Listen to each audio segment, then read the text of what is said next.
حضرت عبداللہ ابن عمر رضی اللہ تعالیٰ عنہ فرماتے میں حضور کی مجلس مبارکہ میں بیٹھا تھا، ابو داؤد شریف میں موجود ہے، کہتے ہیں حضور دعا مانگ رہے تھے۔ دعا کیا تھی؟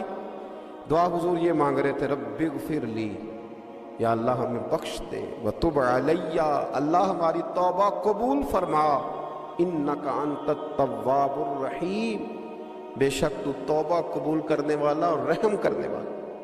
حضور دعا مانگ رہے تھے، اے اللہ رب اغفر لی، یا اللہ ہمیں بخش دے، وتب علی، اور ہماری توبہ قبول فرما، انک انت التواب الرحیم، بے شک تو توبہ قبول کرنے والا اور رحم کرنے والا۔ حضرت عبداللہ ابن عمر فرماتے اس ایک دعا کو ایک ہی مجلس میں ایک ہی جگہ بیٹھ کر میرے نبی پاک نے اپنی زبان اطہر سے 100 مرتبہ ادا فرمایا۔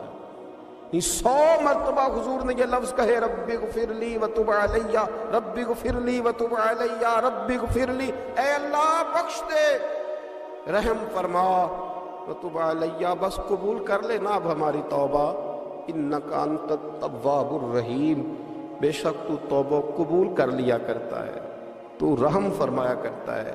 ایک ہی مجلس میں 100 دفعہ حضور نے دعا مانگی، دعا مانگ کے پھر دعا مانگی، اور دعا مانگ کے پھر دعا مانگی، اللہ کو منایا میرے رسول پاک۔ حضور نے ہمیں بتلایا اسے مناؤ، اس کی بارگاہ عالی مرتبت میں جھکو، اور حضور نے خود بھی یہ طریقہ ہمارے سامنے بطور سنت کے چھوڑا، اور پھر نبی پاک صلی اللہ علیہ وسلم نے آگے بڑھ کے ہمیں کچھ اور باتیں بھی ارشاد فرمائی۔ حضور نے ہمیں بتلایا کہ پچھلے لوگ اپنے رب کو کیسے مناتے تھے، وہ کس طرح اس کے حضور ناز عرض کرتے تھے۔ حضور نے ہمیں اللہ کو منانے کے طریقے بھی بتلائے، فرمایا جب ماں باپ دعا مانگیں گے اولاد کے حق میں تو وہ مان جائے گا۔ حضور علیہ السلام نے فرمایا جب مسافر دعا مانگے گا تو اللہ مان جائے گا۔ فرمایا میرے رسول کریم نے کہ جب بیمار دعا مانگے گا تو اللہ مان جائے گا۔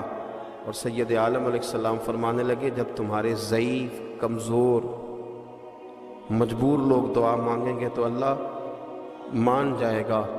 اور حضور نے فرمایا جب تم فرض ادا کر کے دعا مانگو گے تو اللہ مان جائے گا۔ اور میرے محبوب نے فرمایا جب پچھلی رات اٹھ کے تم اس کے حضور عرض کرو گے تو وہ تمہاری دعاؤں کو قبول کر لے گا، وہ تم مان جائے گا۔ اور حضور نے ہمیں دن بتائے، فرمایا جمعے والے دن مانگنا مان جائے گا، شب قدر کو مانگ لینا مان جائے گا، شب برات میں دعائیں کرنا وہ مان جائے گا، رمضان کی راتوں میں مانگنا مان جائے گا، قرآن پاک کے ختم کے موقع پر دعا کرنا مان جائے گا۔ طریقے بتلائے۔ اب یہ ہے کہ ہم نے تو مانگنا تھا نا اس کی بارگاہ، ہم نے تو حاضر ہونا تھا، ہم نے تو جانا تھا، اب ہم نے آگے بڑھنا ہے، اس کے حضور عرض کرنا ہے۔ حضور نے ہمیں بتلایا کہ مومن متقی ہوتا ہے نا، پرہیزگار ہوتا ہے، تو اس نے کچھ نیکیاں بھی کی ہوتی ہیں، جس طرح اسے اپنے گناہوں کا پتہ ہوتا ہے نا، اسے پتہ ہوتا ہے کہ نہیں یار فلاں کام میں نے فقط اللہ کی رضا کے لیے کیا ہوا ہے، وہ میرا اور میرے رب کا راز ہے۔ فرمایا جب تم بڑے الجھ جاؤ نا، جب تم بڑی آزمائش میں آ جاؤ، اور جب تم سمجھ لو کہ اب میں بڑی تکلیف میں آ گیا ہوں، تو پھر ایک طریقہ حضور نے ہمیں اور بھی بتلایا مانگنے کا، ایک اور طریقہ بھی بتلایا، اور وہ روایت صحیح مسلم میں موجود ہے۔ راوی حضرت عبداللہ ابن عمر رضی اللہ تعالیٰ، حضور فرماتے ہیں 3 لوگ سفر کر رہے تھے، یہ آپ اندازہ فرمائیے صحیح مسلم کی حدیث ہے، اور ذرا حضور کے سمجھانے کا ایک یہ رنگ بھی ہے اللہ کو منانے کا، ایک یہ انداز بھی ہے اس کی بارگاہ میں گزارشات پیش کرنے کا، یہ بھی ایک طریقہ حضور نے ہمیں بتلایا۔ اگرچہ اپنی نیکیوں کو چھپانا چاہیے، نیکیاں جو چھپی ہوئی ہوتی ہیں وہ قیمتی ہوتی ہیں، وہ قیمتی چیزیں ہوتی ہیں جو لوگوں نے چھپا کر کے رکھی ہوتی ہیں۔ حضرت عبداللہ ابن عمر فرمانے لگے کہ نبی پاک صلی اللہ علیہ وسلم فرماتے ہیں 3 لوگ سفر کر رہے تھے، رستے میں طوفان آ گیا، تیز بارش شروع ہو گئی، تو حضور فرماتے ہیں وہ تینوں بارش سے بچنے کے لیے ایک غار میں چھپ گئے۔ ان کو پتہ ہے پرانے زمانے کے اندر غاریں ہوتی تھیں، اور لوگ جب سفر کرتے تھے لمبے تو پتھروں اور پہاڑوں کے بیچ میں سے سفر کرتے تھے، وہ غار کے اندر چلے گئے۔ اب چونکہ طوفان بہت زیادہ تھا، جب وہ غار کے اندر چلے گئے تو اللہ کے پیارے حبیب صلی اللہ علیہ وسلم فرماتے ہیں پتھر اوپر سے لڑکتا ہوا آیا اور غار کے منہ کے آگے آ کے اس نے غار کو بند کر دیا۔ اب اتنا تیز اور اس مضبوطی کے ساتھ وہ پتھر لگا اور اتنا صحیح فٹ ہوا کہ اندر روشنی آنی بھی ختم ہو گئی۔ اب 3 لوگ ہیں، تھوڑی دیر تو وہ پریشان رہے کہ شاید اب کبھی بچ نہیں سکیں گے، شاید چاروں جانب اندھیرا ہی ہے اور اندھیرا ہی رہے گا، شاید یہاں سے نکلنے کے لیے اب ہمیں کوئی رستہ میسر نہیں آئے گا۔ وہ پہلے تو پریشان ہوئے، پھر کہنے لگے یار اس طرح کرو، ذرا غور کیجئے گا میری بات پہ۔ فرمایا اس طرح کرو، اگر کوئی زندگی میں نیکی کی ہے نا تو ذرا اس نیکی کو یاد تو کرو، اور یاد کر کے اس مالک کے حضور عرض تو کرو، وہ کریم ہے، کوئی آنکھو شاید من جاوے تے گل کم تتڑی دا بن جاوے، عرض تو کرو۔ ان میں سے یہ آپ اندازہ فرمائیے، یہ بات بیان کون کر رہا ہے؟ یہ مدینے والے رسول بیان کر رہے ہیں، یہ نبی پاک علیہ السلام نے بیان فرمایا۔ یہ وہ کہانی ہے جو ہمیں ہمارے نبی پاک نے سنائی، رسول کریم علیہ السلام نے ہمیں بتلائی، یہ داستان محبت۔ حضور فرمانے لگے، ایک نے ان میں سے ہاتھ اٹھائے اور اس نے انداز کیا چھیڑا، عرض کرنے لگا اللہ تو جانتا ہے نا میں نے بکریاں رکھی ہیں، میں غریب ہوں، مزدور ہوں، اور مالک تو یہ بھی جانتا ہے کہ میرے بچے بھی ہیں، بیوی بھی ہے، پر میں جب بھی گھر لوٹا ہوں تو دودھ میں نے بچوں اور بیوی کو پہلے نہیں دیا، بوڑھے ماں باپ کو پہلے دیا۔ اللہ میں نے ان کے ساتھ ہمیشہ کرم کے بازو کھول کر معاملہ کیا۔ وہ غار میں تنہا بیٹھے ہیں اور اپنے مالک کو منا رہے ہیں، عرض کرتے ہیں اللہ تجھے یاد ہے نا ایک رات جب میں بڑی دیر سے لوٹا تھا، لکڑیاں کاٹتے، درخت تلاش کرتے، مجھے دیر ہو گئی، میں دیر سے لوٹا تھا، نیت یہ کر رکھی تھی کہ دودھ سب سے پہلے ماں باپ کو پلاؤں گا، مالک جب میں لوٹا تو وہ بوڑھے تھک کر کے سو گئے تھے، میری بیوی نے مجھے کہا کہ بچوں کو پلا دو، وہ سو گئے، تو میں نے کہا نہیں، میرے ذمے ہے ان بوڑھوں کے دل کو ٹھنڈا کرنا، ان سے پیار کرنا۔ اللہ بیوی مانگتی رہی، بچے طلب کرتے رہے، میری ٹانگوں میں گھومتے رہے، بار بار آتے رہے، پر میں نے دودھ نہیں پلایا۔ اے مالک فجر ہو گئی، آفتاب طلوع ہونے کا وقت آ گیا، پر میں نے ماں باپ کے بیدار ہونے کا انتظار کیا۔ اے اللہ وہ جب اٹھے تو ان کی آنکھوں میں جو میرے لیے دعا تھی اور ان کے سینوں میں جو میرے لیے کرم تھا، اگر تیری بارگاہ میں وہ نیکی قبول ہے تو مالک پھر رحم فرما، نہ اس مشکل سے آسانی عطا فرما۔ سنو سنو، رسول کریم صلی اللہ علیہ وسلم فرماتے ہیں کہ اس بندے کی دعا مکمل ہوئی تو پتھر تھوڑا سا سرک گیا، اور اتنا سرکا کہ آسمان نظر آنے لگا۔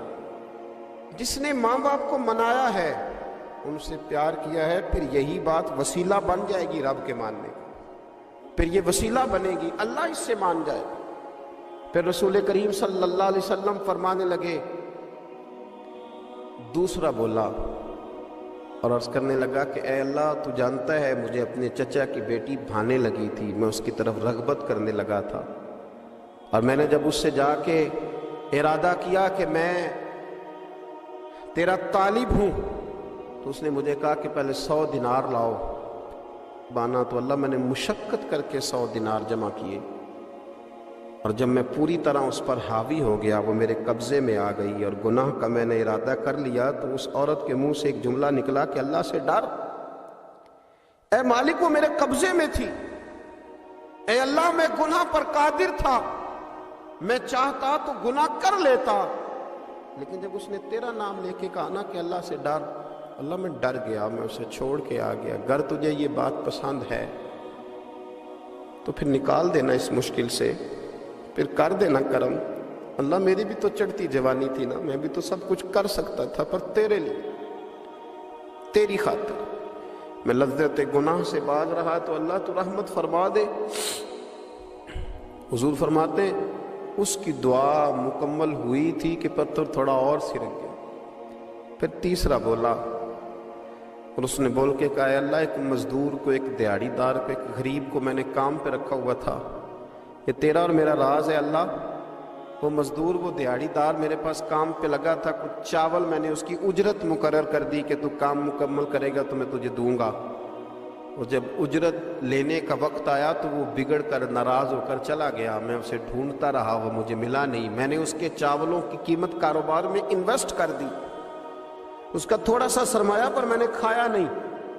پھر وہ اس سے میں کاروبار کرتا رہا اور اتنا کاروبار کیا کہ بہت ساری گائیں اور ان کے چرواہے تیار ہو گئے. وہ سالوں کے بعد لوٹا.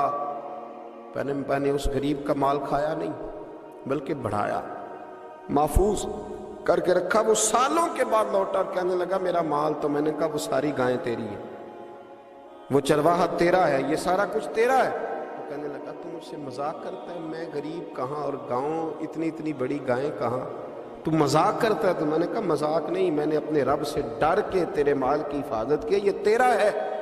اے اللہ میں کھا بھی تو سکتا تھا نا, پر تجھ سے ڈر کر میں نے وہ سارا محفوظ رکھا. اللہ اگر تجھے میری یہ ادا پسند ہے تو پھر آج مان جانا, آج راضی ہو جا. اللہ کے رسول فرماتے ہیں اس کی دعا مکمل ہوئی تھی کہ پتھر لڑکا اور ان کے لیے رستہ بن گیا. وہ باہر آ گئے تو حضور نے ہمیں بتلایا کہ وہ تمہاری نیکیاں جو چھپی ہوئی ہیں, وہ تمہاری نیکیاں جو تم نے خالص اللہ کی رضا کے لیے کی ہیں, ان نیکیوں ان اعمال کا وسیلہ بھی تمہارے رب کے ماننے کا ذریعہ بن جائے گا.